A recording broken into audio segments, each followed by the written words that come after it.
Si tu m'as donné ta vie, je te donne la mienne. Dans le froid de la nuit, mon cœur t'appartient. Et quand la tristesse arrive, je sais tu es là, toujours près de moi. Bon vendredi matin, comme on le fait tous les vendredis, on rejoint quelqu'un qu'on aime beaucoup. Si vous saviez à quel point elle me fait rire, cette personne, vous savez de qui je parle évidemment, et je me trouve tellement privilégié de pouvoir travailler avec elle. Elle m'apprend beaucoup. Imaginez le plus de 50 ans de métier dans le milieu de la télévision. On l'a reconnu évidemment, notre amie, l'unique Sœur Angèle. Cette émission vous est présentée par l'organisme catholique La Victoire de l'amour. Depuis toujours, l'être humain cherche le chemin qui mène au vrai bonheur. Pourtant, encore aujourd'hui, notre monde se meurt d'un manque d'amour. Il y a plus de 2000 ans, un homme du nom de Jésus de Nazareth est venu bouleverser le monde, et ce, à tout jamais. Si tu acceptes le Christ dans ta vie, tu es condamné à être heureux.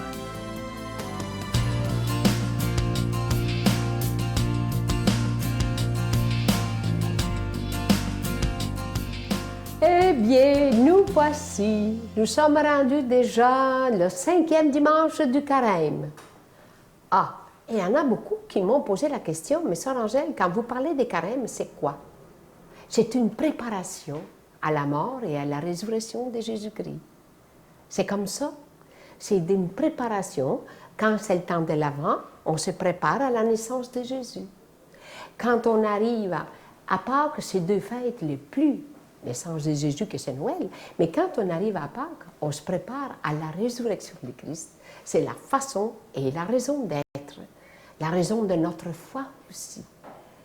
Alors, quand on regarde tout cet ensemble, on se dit, mais comment on peut saisir le carême? Comment, autrefois, c'était épeurant. On rentrait dans l'église et toutes les statues étaient couvertes de mauve. Et là, on se disait, si ça peut finir. On dirait qu'on rentrait dans un salon mortuaire, mais pas dans une église vivante. Moi, ça m'a toujours frappée. Quand j'étais jeune, j'allais à l'école toutes les semaines. Il fallait suivre 40 jours de retraite. Imaginez-vous, à l'âge de 6 ans, il nous parlait, je vois encore les moines devant nous, qui nous criait par la tête. « Vous savez, c'est votre faute si le Christ est mort. » Moi, j'ai dit, qu'est-ce que j'ai fait pour le tuer? Je ne savais même pas qu'il existait dans mon esprit 6 ans. Pauvres autres! Mais ça m'a resté dans mon esprit en disant, pourquoi qu'ils nous ont enseigné que le Christ condamne, Moi, non, j'ai dit, le Christ, c'est la résurrection. Et quand on vit le carême, on vit quelque chose justement pour aller vers cette résurrection. On se prépare. La résurrection, je vous l'expliquerai plus tard, le symbole vivant de Pâques. Parce que Pâques, pour moi, c'est le plus important. Savez-vous pourquoi? Parce qu'il est joyeux. Alors, quand on regarde tout ça, on s'est dit oui, on a besoin de sentir que Jésus est là. Même il sait qu'est-ce qui s'en vient. Il sait que la souffrance est là. Mais il sait que Dieu le Père ne l'abandonnera pas. Il va lui donner la force, comme à nous, de remplir notre mission telle que nous sommes. Notre Père qui es aux cieux, que ton nom soit sanctifié. Que ton règne vienne, que ta volonté soit faite sur la terre comme au ciel. Donne-nous aujourd'hui notre pain de ce jour. Pardonne-nous nos offenses, comme nous pardonnons aussi à ceux qui nous ont offensés. Et ne nous soumets pas à la tentation, mais délivre-nous du mal. Car c'est à toi qu'appartiennent le règne, la puissance et la gloire, pour les siècles des siècles. Amen. Comme je vous le dis depuis quelques semaines, on le sait, on est dans la période du carême, période de recueillement, de réflexion. Et je vous le dis, depuis quelques semaines, on a pris ce risque, ce pari de dire, moi, je fais assez confiance aux gens de la Victoire de l'amour. Pour le carême, il n'y aura pas de cadeau, pas de bracelet, pas de chaîne, pas de livre, pas de CD. Parce que je voulais faire ce pari avec vous, de dire, est-ce qu'on est capable de donner un don pour que la parole de Dieu soit annoncée gratuitement? Pour être capable de dire à Jésus, Jésus, là, voici ce que je te donne. J'attends rien en retour. Parce que comme baptisé, je crois qu'il faut que ta parole soit annoncée dans un monde qui est si brisé présentement. Alors moi, je vous fais confiance totalement. Je mets ma confiance totale aussi en ce Jésus qui est le maître de l'impossible et je crois en votre générosité. Merci de tout cœur parce qu'ensemble, on pourra continuer. Ça fait déjà 18 ans et je suis sûr que dans 18 ans, grâce à vous, on sera toujours là grâce à vos dons, évidemment, mais aussi et surtout grâce à votre prière. Alors, merci de votre don. Je vous rappelle que vous recevrez également un reçu pour fin d'impôt. Je vous donne l'adresse. La Victoire de l'amour, casier postal 120, succursale Boucherville à Boucherville, le J4B 5E6, je vous la redonne. La Victoire de l'amour, casier postal 120, succursale Boucherville à Boucherville, le J4B 5E6. Également par téléphone, par carte de crédit du lundi au vendredi de 9h à 16h dans le 514-523-4433, 523-4433 ou sans frais le 1-888-811-9291, 1-888-811-9291 et aussi sur notre site Internet, le www.lavictoiredelamour.org.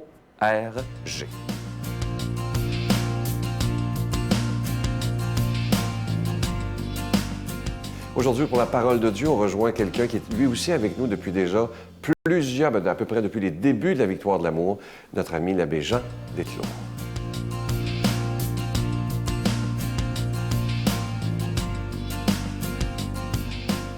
Bonjour, je vous fais lecture d'un extrait de l'Évangile selon Saint Jean. La fête juive des tentes approchait. Lorsque les frères de Jésus furent montés à Jérusalem pour la fête des tentes, il y monta, lui aussi, non pas ostensiblement, mais en secret. La semaine de la fête était déjà à moitié passée quand Jésus monta au temple et il se mit à enseigner. Quelques habitants de Jérusalem disaient alors, « N'est-ce pas lui qu'on cherche à faire mourir? Le voilà qui parle ouvertement, et personne ne lui dit rien. Les chefs du peuple auraient-ils vraiment reconnu que c'est le Messie? Mais lui, nous savons d'où il est. Or, lorsque le Messie viendra, personne ne saura d'où il est. » Jésus, qui enseignait dans le temple, s'écria, « Vous me connaissez et vous savez d'où je suis. Je ne suis pas venu de moi-même, mais celui qui m'a envoyé dit la vérité, lui que vous ne connaissez pas. Moi, je le connais, parce que je viens d'auprès de lui, et c'est lui qui m'a envoyé. » On cherchait à l'arrêter, mais personne ne mit la main sur lui, parce que son heure n'était pas encore venue. Est-ce que vous croyez sincèrement que Jésus est Dieu? Est-ce que vous croyez sincèrement que Jésus est Dieu? Il y a beaucoup de gens pour qui c'est un problème. C'est un homme, après tout. Dieu, c'est autre chose. C'est au-delà de tout. Nos frères musulmans ont beaucoup de difficultés avec ça. Jésus, c'est un homme, il ne peut pas être Dieu en même temps. Ça ne va pas. Et beaucoup de chrétiens, ou qui se donnent le titre de chrétiens, ne croient pas vraiment à cela. Puis il y a des groupes, des dénominations qui se réfèrent à Jésus, mais qui ne croient pas à sa divinité. Les témoins de Jéhovah, par exemple. Ça ne fonctionne pas l'idée que Jésus soit Dieu. On a toujours hésité à reconnaître la divinité de l'homme Jésus. Au premier siècle de l'Église, c'était un débat dont on a déjà les premières traces dans ce texte de Saint Jean. Qui est-il, ce Jésus? Ah, il est tout, un être extraordinaire, mais Dieu, c'est autre chose. Et alors, s'est développé au début du IVe siècle un groupe religieux qu'on appelle l'arianisme. Arius voulait faire comprendre aux païens que le Christ était quelqu'un qui était proche de Dieu, mais pas Dieu, parce que pour les païens, ça ne marche pas, l'idée que Dieu ait des limites, qu'il souffre, qu'il meurt, ça ne fonctionne pas. Alors, Arius a dit, ben non, voyez, Jésus, c'est une créature extraordinaire, mais c'est une créature. Et là est arrivé le concile de Nicée en 325, où on a, à la suite de beaucoup de discussions épouvantables, l'empereur du temps, Constantin, a convoqué les évêques à Nicée, et puis il leur a dit, il faut s'entendre, puis on a réussi à trouver une formule qui disait, Jésus, il est vraiment Dieu. Et plus tard, en 381, à Constantinople, on aura un autre concile qui va continuer la réflexion et qui va énoncer une formule qu'on connaît bien dans le « Je crois en Dieu ». Il est Dieu, né de Dieu, lumière, né de la lumière, vrai Dieu, né du vrai Dieu, de même nature que le Père. C'est une façon de dire, Jésus, même s'il est tout à fait homme, fils de Marie, il est aussi fils de Dieu. Et c'est là le cœur d'une foi chrétienne qui se démarque de beaucoup d'autres croyances. Dieu participe à la souffrance humaine. Ça, c'est un petit peu mystérieux. Dieu participe à la fragilité humaine. Et saint Paul va l'énoncer en disant que c'est le scandale de la croix. C'est le scandale parce que ça n'a pas de sens que Dieu souffre, que Dieu meurt. Mais voilà, c'est là-dedans que nous trouvons le sens même de notre propre souffrance, de notre propre mort. Le Dieu qui donne la vie traverse avec nous l'existence humaine pour nous amener dans sa résurrection. Et cela est beau, mais qui le comprendra? Les gens qui attendaient le Messie, les gens qui, dans ce texte de Saint Jean, posent des questions. Lui, le Messie, on ne saura pas d'où il vient. On le connaît trop, le petit Jésus là, de Galilée, puis de Nazareth et tout ça. Ça ne peut pas être le Messie. D'abord, le Messie viendrait avec des armes et puis du pouvoir pour se débarrasser des Romains. Jésus arrive avec autre chose, il arrive avec les armes du cœur, avec des richesses qui sont celles de la générosité, du service et de la présence amoureuse à toute personne humaine. Et c'est là qu'on fait la différence entre une foi qui est pure de toute intention matérielle, militaire, économique, mais qui n'a qu'un sens, c'est d'entrer en profondeur et à travers même la souffrance dans l'amour de Dieu qui, lui, est source de vie et de bonheur. Je vous souhaite une bonne journée. Je vous bénis de tout cœur, au nom du Père et du Fils et du Saint-Esprit. Amen.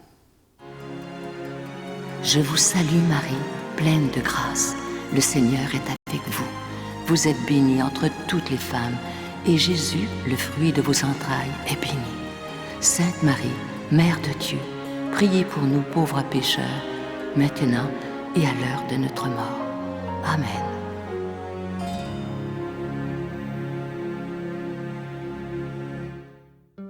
Dans le cadre de l'année de la foi, la Victoire de l'amour vous invite à son pèlerinage du 2 au 13 mai 2013. Nous irons ensemble à Paris, Versailles, Saint-Malo, le magnifique Mont-Saint-Michel, Chartres et Lourdes, en compagnie de Monseigneur Jacques Gaillot, Miguel Padilla et moi-même. Célébration eucharistique à tous les jours et enseignement.